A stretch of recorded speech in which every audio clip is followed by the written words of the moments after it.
This week in Jamaica Now, what's the Hickey problem? Where are the body-worn cameras? We want human rights policing! We want human rights policing! JFJ leads anti-police violence protest. Some tempers flared as police defenders countered. All vengeance belongs to God! Murders projected to be below 800 for 2025. And Jamaican Rastafarians join global rally to support Burkina Faso's leader, Ibrahim Traoré.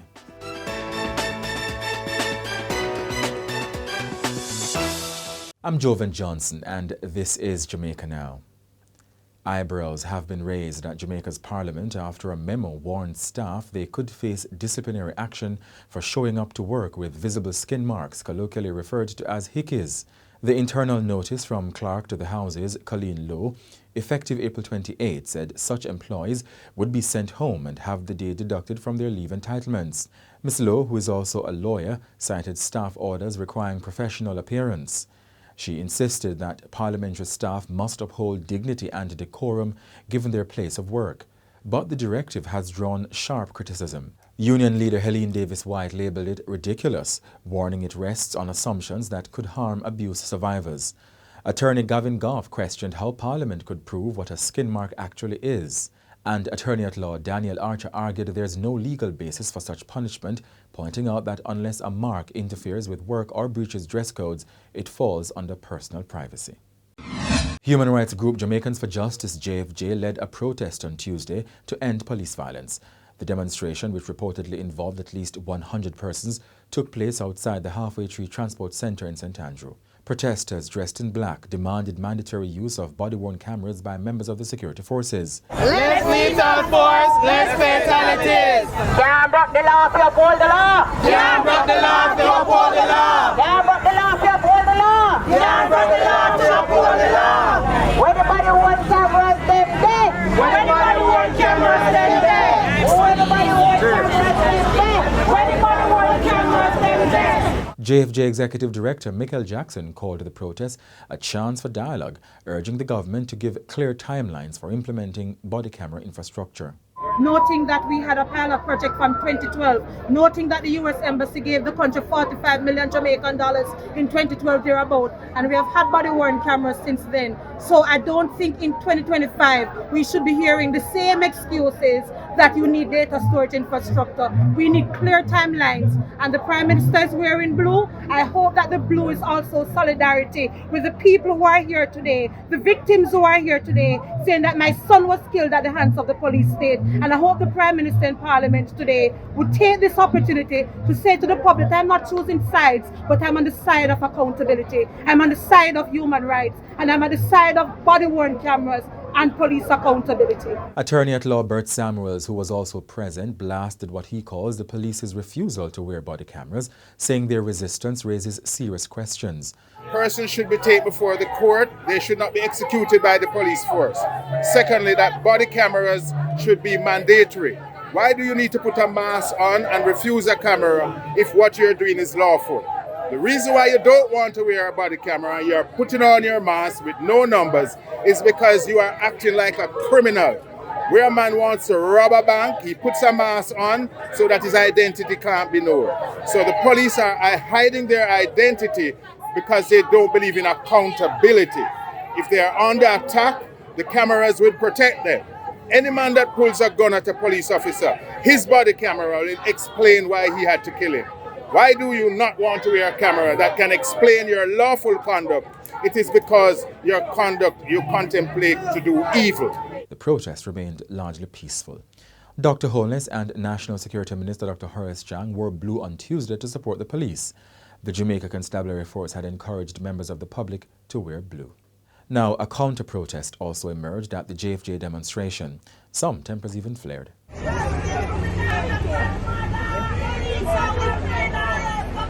God will deal with them. All vengeance belongs to God.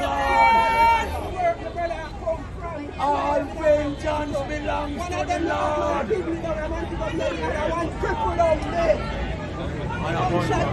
Gunman shot him up. All right.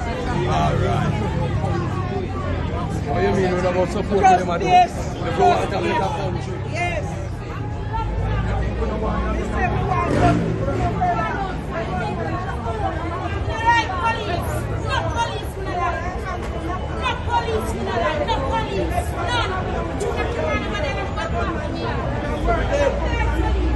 And among Tuesday's demonstrators were family members of 20-year-old Shamar Riley.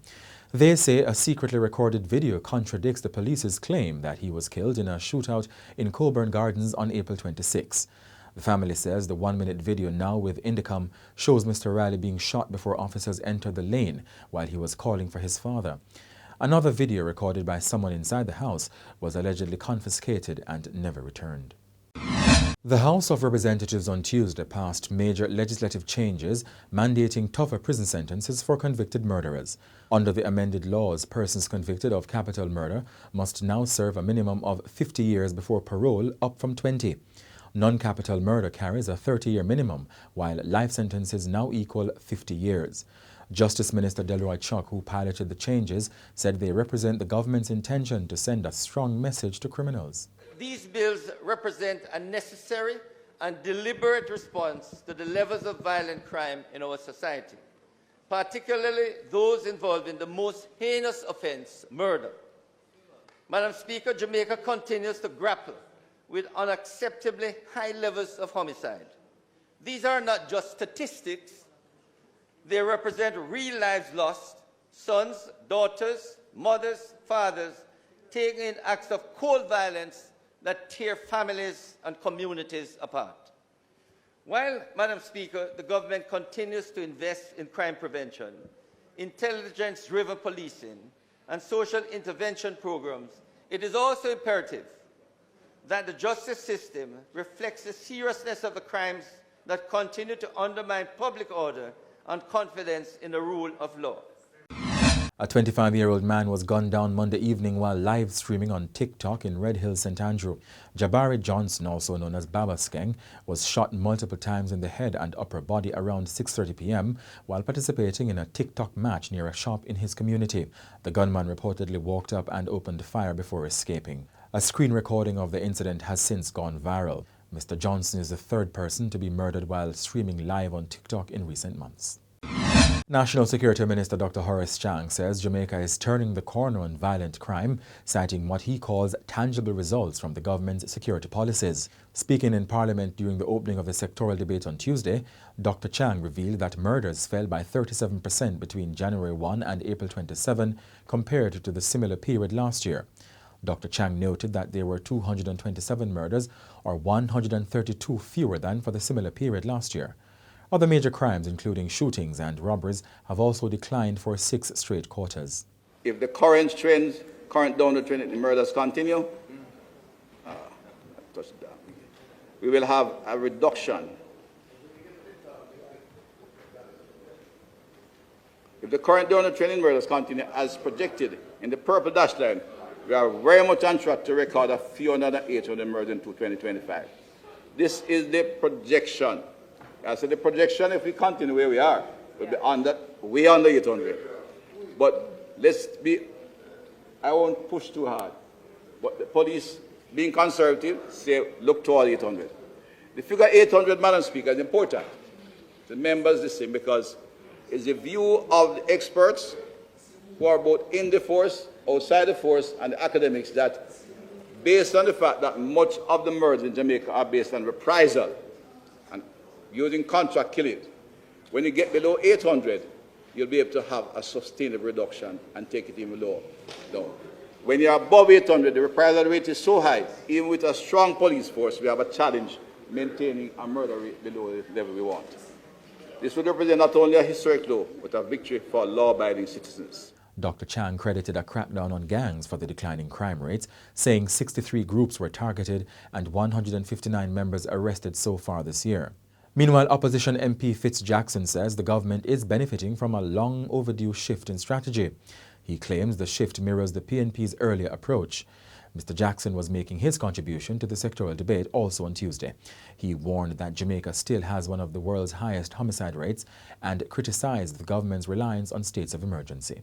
The 2024 decline began only after the PNP's steadfast refusal to extend states of emergency and our successful court challenges against their misuse. The JLP's militarization of policing is akin to net fishing.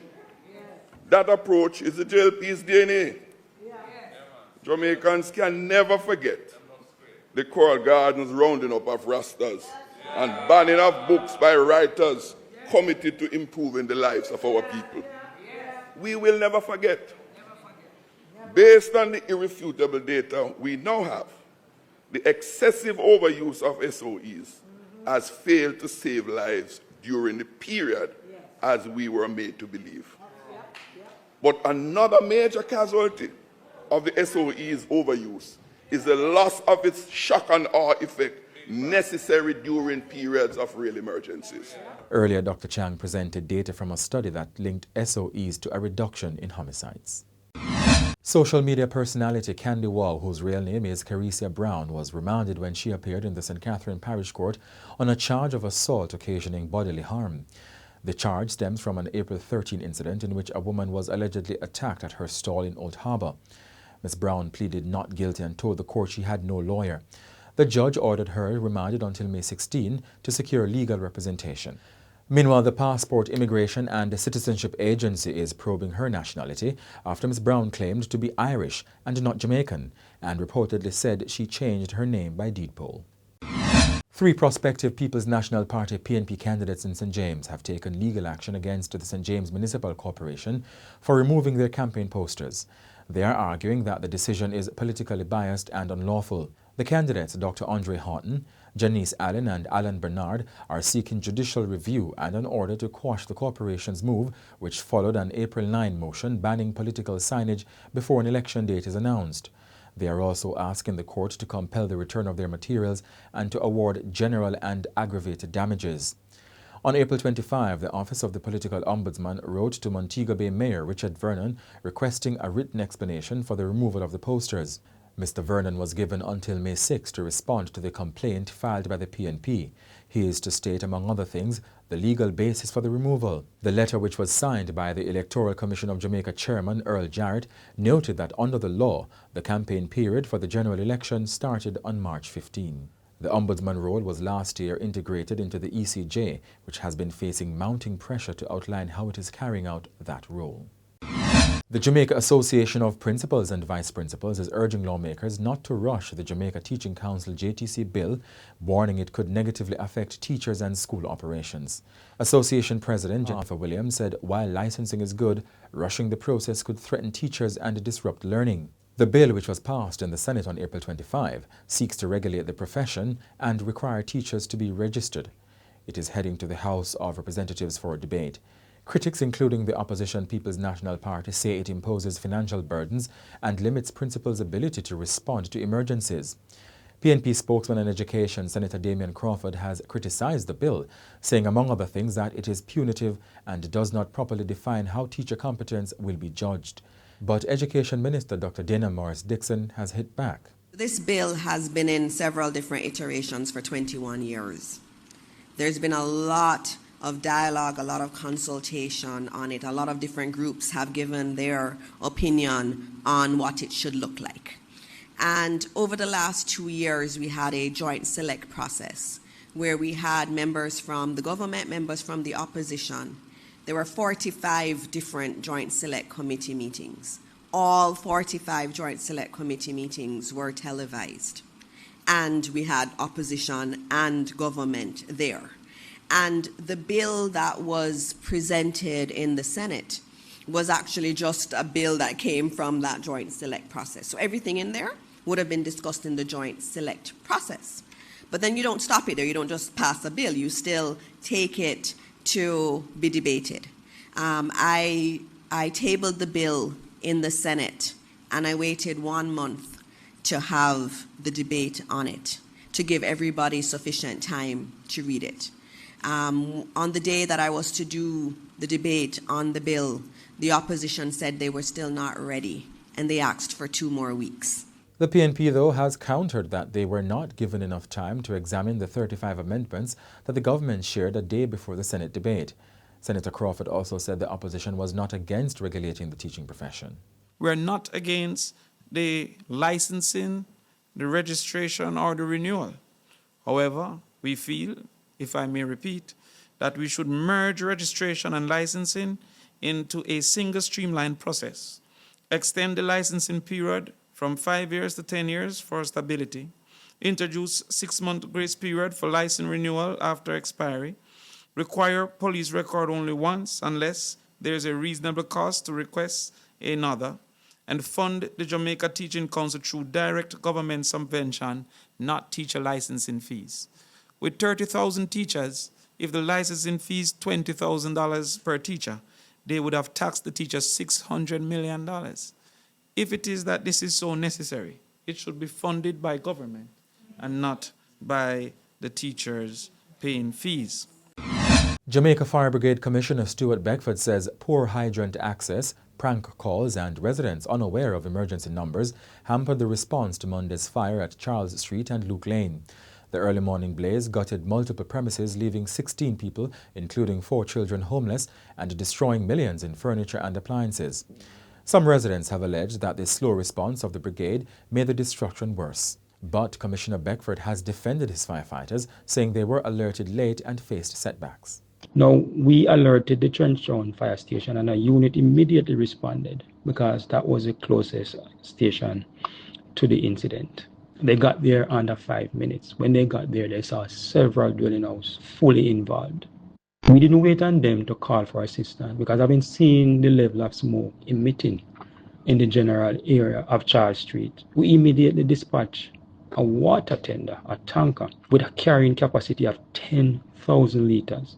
Now, the first pumper that turned up on the scene has a carrying capacity of 3,800 liters of water and 200 liters of foam. Now, what we need to understand and what I need to explain to the public is that this 4,000 liters of water pumping at high pressure can be pumped out in less than 5 minutes, right? And that is why we rely so heavily on hydrants.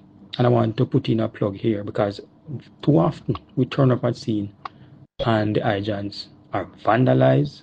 Sometimes we are unable to gain access to them because persons are doing construction and they dump the construction material, whether it's sand or gravel, on the hydrants.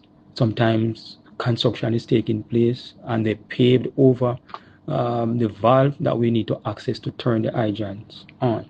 So these are issues that we grapple with when we do turn up at some emergency scene. Now, yesterday water wasn't an issue.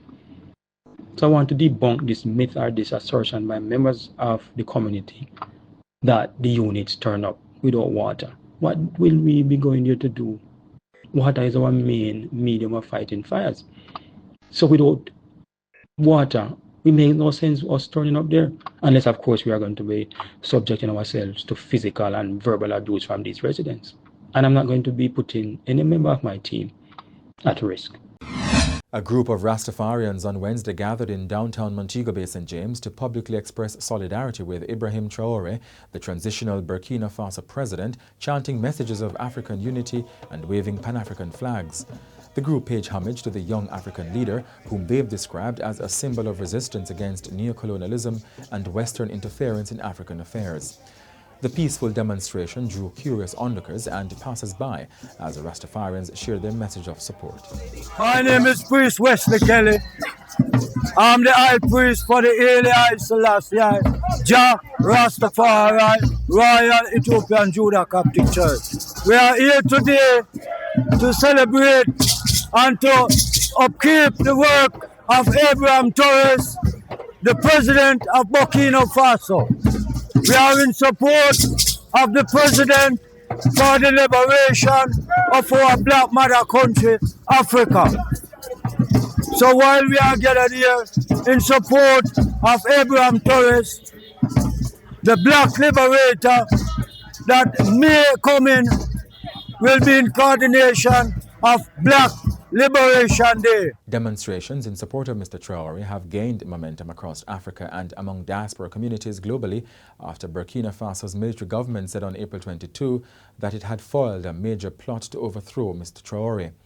Mr. Traore assumed leadership of Burkina Faso in September 2022, ousting interim President Paul-Henri Damiba in a coup. He has embarked on an agenda aimed at distancing the country from its former colonial ruler France, enhancing national sovereignty, economic self-reliance and cultural identity. And that's it for this edition of Jamaica Now, your weekly review of the big news stories. Send us your comments at onlinefeedback@gleanerjm.com. Follow us on X, formerly Twitter, and Instagram at Jamaica Gleaner, and on Facebook at Gleaner Jamaica. Like this video on our YouTube page, turn on your notifications, and subscribe today. I'm Jovan Johnson.